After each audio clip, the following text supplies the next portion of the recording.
this is Steve again from Propeller Warehouse on the Sunshine Coast.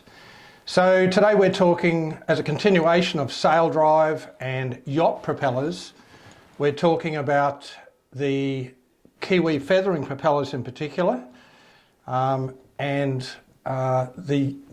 some of the components that go into them and what makes them so successful the last 30 years into the world marketplace. Obviously they're made in New Zealand. John Blundell, I've been working with for the last 28 years, is an absolute authority on yachts, different types of yachts around the world. He has distribution all the way through Europe, America. Pretty much every country is covered.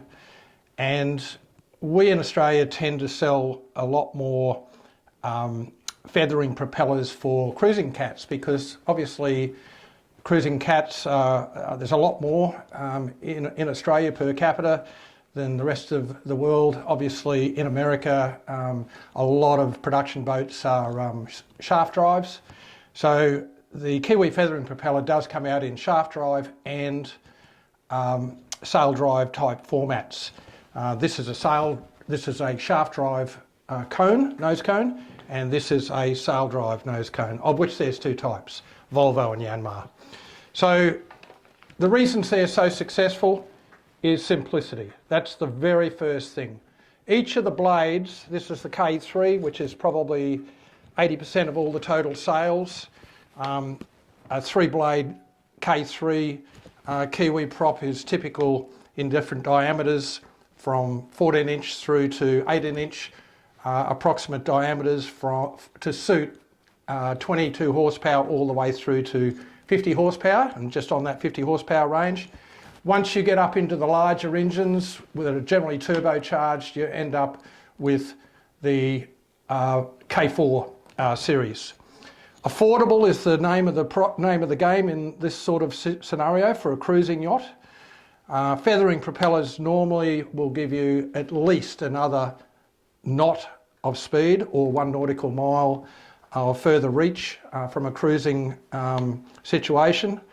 And the simplicity of these units means you, the yacht owner, can actually learn to fix them yourself, and plenty have. So the most important thing that happens is that there's no gears to wear. When the blade feathers like this, like such, there is a titanium pin that rocks on this groove in the arm. And that means the surface area is, the contact point for wear and tear is very, very small. Each blade is greasable, obviously. Every 12 months you should be greasing the blades. It only takes a very small amount of grease, which you put in through the small screw port here. And then there is other factors that make it so versatile. This is your reversing position here. So reversing is very aggressive. So there's no prop walk as such for the boat with Kiwi feathering propellers. But if you're coming into a berth, you know, the ability to actually pull the boat up is way, way more than a 2-blade folding propeller as such. The nut itself to hold the prop on just sits inside the boss of the actual Kiwi prop. It has a groove in it. So after you tighten the nut up, you tighten up the 2 grub screws in the side, which go into the recess and prevents the actual prop from coming off. So there is a spring loaded in each of the Kiwi props. So there is tension against the blades at all times. That is the spring for the K4 actually. K3 is still sitting in this boss here.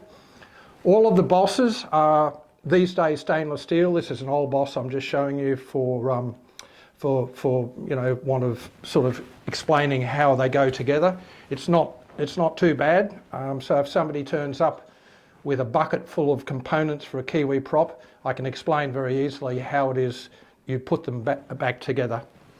The reversing stops have also changed over the years. So John at Kiwi Props in New Zealand has continuously improved the Kiwi prop over the last 30 years.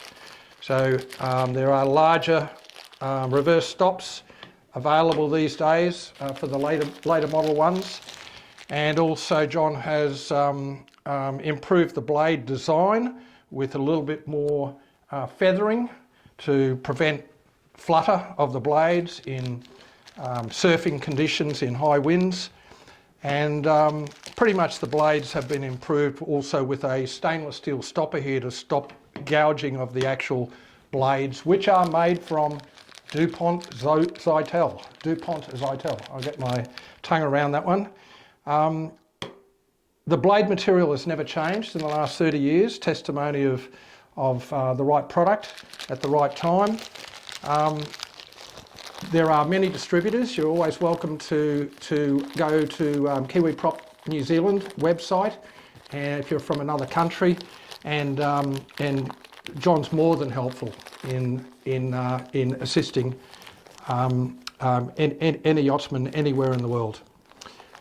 Very quickly, there are 3 components to a Kiwi prop.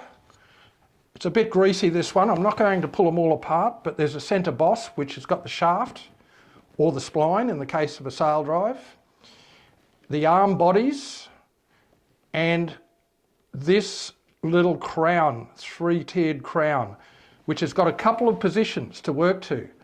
So one of the positions is for left-hand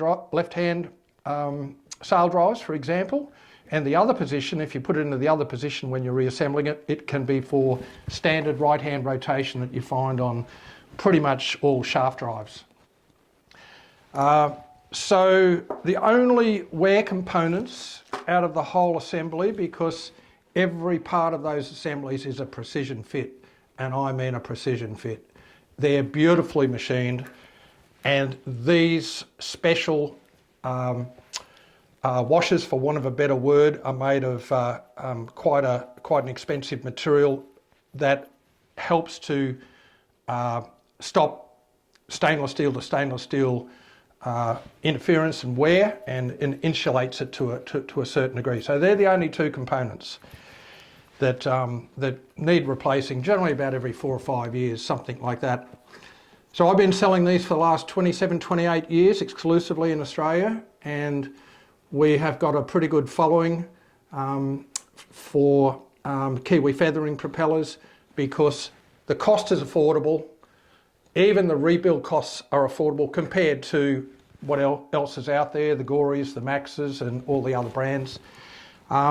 So if you're wanting to look at a feathering propeller for extended cruising, really you can't go past the Kiwi props, either the K3 or the K4, whatever's is going to suit your particular boat.